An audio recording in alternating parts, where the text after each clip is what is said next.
এমন একটি দিনের দেখা পেতে হবে কখনোই কল্পনা করা যাক হয়ে যাওয়া রুটিগুলোর সামনে। আসসালামু আলাইকুম, কেমন আছেন আপনারা? দেখতে না দেখতেই চোখের পলকে চলে আসলো কোরবানি ঈদ। আর এখানে আমার আব্বু ঈদের আগের দিন থেকে সব প্রস্তুতি নিয়ে রাখছিল। দা বটি ছুরি থেকে শুরু করে সবকিছুতেই ধার দিয়ে রাখছিলেন আব্বু। প্রতি বছরের মতন এবারও কোরবানি করার তৌফিক হয়েছে সবকিছুর জন্য আলহামদুলিল্লাহ। আর এটি হচ্ছে আমাদের সেই গরুটি, দেখতেও অনেক সুন্দর মাশাআল্লাহ। যেহেতু কোরবানি ঈদ বলে কথা, যার কারণে ঈদের আগের দিন থেকে সবাই প্রস্তুতি নিয়ে থাকে ঈদের জন্য। ঠিক আমরাও কাজে লেগে পড়লাম রুটি পরোটা বানানোর ক্ষেত্রে। আমার মনে হয় এই কোরবানি ঈদের ছেলেদের থেকেও মেয়েদের প্রচুর কাজ থাকে বাসায়। এই ধরুন রুটি পরোটা বানানোর দায়িত্ব, মশলা বাটাবাটি করার দায়িত্ব, তার উপরে আছে কাটাকাটি করার দায়িত্ব। বলতে গেলে সব ঘরোয়া দায়িত্ব মেয়েদের উপরেই থাকে। যদিও এই কোরবানির আয়োজনগুলি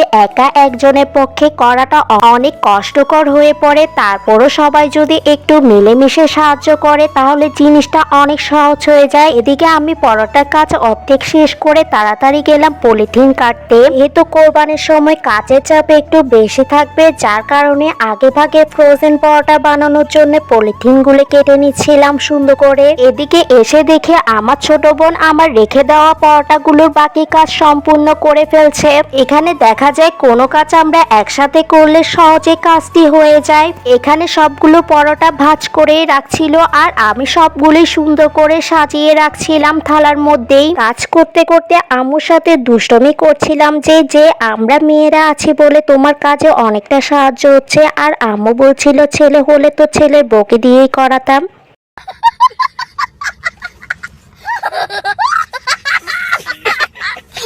কি আর বলবো, আম্মুর কথার সাথেও আর আমরা পেরে উঠলাম না, যার কারণে কাজটি চুপচাপ করে নিলাম। এদিকে পলিথিনের মধ্যে পরোটা রাখছিল আর আমি একটি একটি পলিথিন উপরে দিয়ে দিচ্ছিলাম।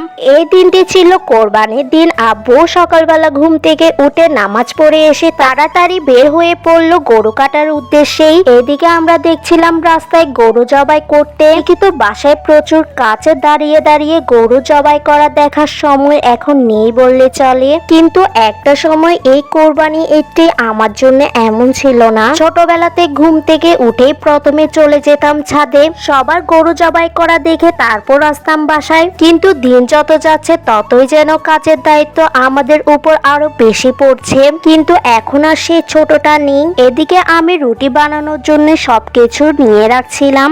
অনেকটা সাহস নিয়ে এই কাজটি করার সিদ্ধান্ত নিলাম, কারণ আমি এই রুটি বানানোর কাজটির মধ্যে একদমই কাঁচা। আমি বুঝি না, যখনই আমি রুটি বানাতে যাই তখনই আমার রুটিটা কেন জানি না গোল হয় না। যদিও কখনো যদি গোল হওয়ার সম্ভাবনা থাকে তাহলে দেখা যায় মাঝখানে ফেটে যায়। এভাবে চেষ্টা করতে করতে একটা সময় কিন্তু সত্যি বিরক্তি লেগে উঠে এসবের প্রতি। তারপরেও চেষ্টা করাটা কোনোভাবেই ছাড়ি না আমি। এদিকে তো ভয়ে ভয়ে ছিলাম আম্মুর বকা খাবো, তাই ভাবলাম এই ছুরিটার সাহায্য নেওয়া যাক। হয়ে যাওয়া রুটিগুলো ছুরির মাধ্যমে গোল করে নিচ্ছিলাম। জানি না এভাবে কতদিন আমার এই ছুরির সাহায্য নিতে হবে সেটি। এখানে সবচেয়ে লজ্জার বিষয় হচ্ছে আমার ছোট বোন আমার থেকে ভালো আরো সুন্দর করে গোল গোল করে রুটি বানাতে পারে। আমার এই 4টা রুটি বানাতে বানাতে আমার বোনের 40টা রুটি বানানো শেষ হয়েছে।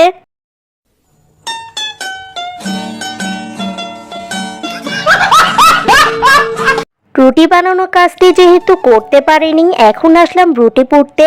বলতে গেলে কাজের উপর কাজ, কাজের কোনো শেষ নেই এই কোরবানির দিনটিতে। এখানে ঝুড়িতে সবগুলোই রুটি যেন আমি কোণে কোণে রাখছিলাম আর অপেক্ষা করছিলাম আব্বুর জন্য। শেষমেশ আব্বু আসলো আর আমরা কাজেও লেগে পড়লাম। ঠিকই সবকিছু ঠিকঠাক যাচ্ছিল, কিন্তু এমন একটি খুশির দিনে যে আমাদের এমন একটি দিনে দেখা পেতে হবে কখনোই কল্পনা করিনি। যে মানুষটির আজ ঈদের দিনে পুরো দিনটি গেল কাজে কাজে শুধুমাত্র আমাদের মুখে হাসি ফোটানোর জন্য, সে মানুষটি আজ হাত কেটে বসে আছে। অনেক খারাপ লাগছিল আব্বুর এমন অবস্থা দেখে। গরুর পা কাটতে গিয়ে যে আব্বুর এমন দুর্ঘটনাটি হবে যে আমরা কখনোই কল্পনা করিনি। পরে 3টি সেলাই করতে হয়েছিল আঙ্গুলে। সত্যি বলতে সে মুহূর্তে কারোই কোনো কিছু করতে ভালো লাগছিল না, তারপরও কিছু কাজ না চাইলেও করতে হয়।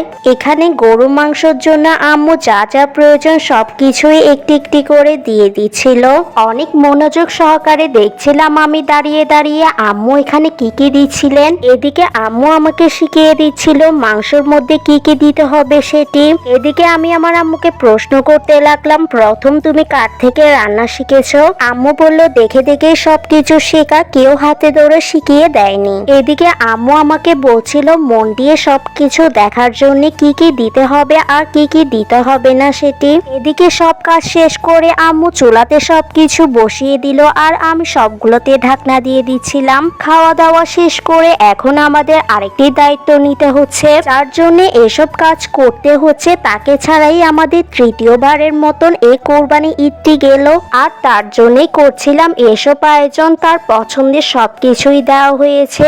আব্বু অসুস্থ থাকার পরও তার মেয়েকে দেখতে যাওয়ার ইচ্ছাটা একদমই কমেনি। যতবারই ঈদ কোরবানি আসুক না কেন আমার আব্বুর মুখে একটি কথা যে আমার বড় মেয়ে ছাড়া আমার পুরো ঘরটি অসম্পূর্ণ, কোনো কিছুই খেতে ইচ্ছে করে না আমার বাবা মার বড় বোনকে ছাড়া, যার জন্য সবকিছুই নেওয়া হচ্ছে। তার জন্য হয়তো এমনই হয় বাবা মার ভালোবাসা সন্তানের প্রতি। এদিকে আমরা বের হয়ে পড়লাম, যদিও আমার যাওয়ার ইচ্ছা ছিল না, তারপরেও আমি গেলাম আব্বুর হাতের কথা চিন্তা করে।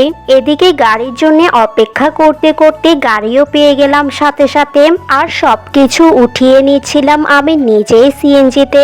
আব্বুর হাতে ব্যথা না থাকলে এসব কিছু করতেই হতো না আমার। এখন যেহেতু আব্বুর হাতে ব্যথা, যার কারণে সবকিছুই সিএনজিতে উঠিয়ে নিচ্ছিলাম আমি। গাড়িও চালাতে শুরু করে দিল, যেহেতু ঈদের দিন পুরো রাস্তাটাই খালি ছিল আর দেখতেও অনেক ভালো লাগছিল।